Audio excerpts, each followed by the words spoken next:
So today I'm going to be talking about my journey into founding and owning my own business, from being homeless when I was 16 and going through a hardship journey, and the skill sets that gave me to feed into the entrepreneurial mindset. My name is Ambrose and I am CEO of a technology recruitment company called Ambrose. So it's interesting because as a technology recruiter, you have to understand a real breadth of STEM skills to a certain level to be able to find people jobs in it. So I remember being asked once to hire a biomedical scientist, level 2, with .NET development skills to work for a clinical pathology software company. So you have to understand what all of those things mean and be able to identify candidates that fit those skills. So it's almost like having a broad level across a range of different digital technology skills that enables you to kind of have those credible conversations with the businesses that you're hiring for and the job seekers that you're helping find jobs. It's going to be part of every single job in the future. It's such a core skill. So I think technology skills, along with critical thinking, problem solving, empathy, they're all the kind of key areas that are needed for the jobs of the future, Industry 4.0. So who here would like to be their own boss one day? Definitely. Yes. Exactly. Who wants to be told what to do, right? So, most people think they have to come from a wealthy family or, yeah, so good, right?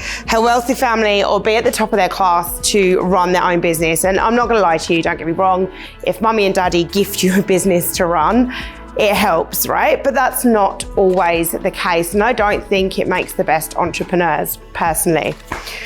So, for an example, if you think of a superhero origin story, right? No superhero origin story has ever been, Jane Doe, she had a really healthy family situation. She never argued with her friends. She never really dealt with anything.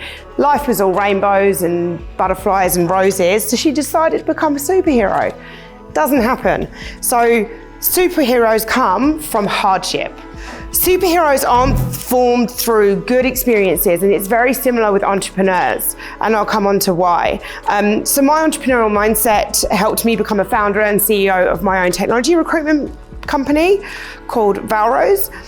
And I developed that entrepreneurial mindset when I was 16, not because I knew what I was doing, because I had a really cool business idea, because I had to learn how to survive. That's what a 16-year-old future CEO looks like. And despite the smiles there, what I wasn't to know was a few months after I'd finished school, I found myself homeless at 16. So my mum and dad had separated when I was 9 months old. That happens. My dad had emigrated to Australia with his new wife and my little brother when I was 12. And then a couple of months after my 16th birthday, my mum decided she was going to emigrate to Africa. So I was literally in London on my own. I had no savings, no family support, and I found myself living in a shelter for homeless youth in London. Being on my own challenged me to be independent, right? You can sit there and you can blame your parents and you can go, oh, this sucks, which it did, but that wasn't gonna get me anywhere. So I knew that no one was gonna be waiting to save me. I had to save myself. So I started work as a breakfast waitress in a hotel. Then I worked as a barmaid in a local bikie pub for a bit. Then a stable hand, then a sandwich maker at a local train station cafe. And then eventually I got an office job as a receptionist in a pharmaceutical company, which led into a sales job in corporate banking, which led into a job in a estate agency. So in case you can't tell from that long list, because I was still only 22 by then, of jobs, I had no plan and no idea what I wanted to be. I would not change any of that time period, as hard as it was, for the world, because it taught me how to take chances and how to survive. So another life-changing moment for me was, this is actually a picture of my dad, who unfortunately is no longer with us. Leading into my 18th birthday, I think he was feeling super guilty about the fact I was going to be celebrating it with my friends, and I had great friends, but with no family around. So he sent me a letter. That letter, without him realising, is probably one of the foundations of the values and skill sets that led to me having the entrepreneurial mindset that's led to this success that I enjoy today.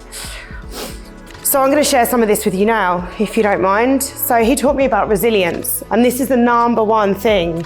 He told me sometimes you'll be up and sometimes you'll be down, but you can't truly appreciate the ups unless you've experienced the downs.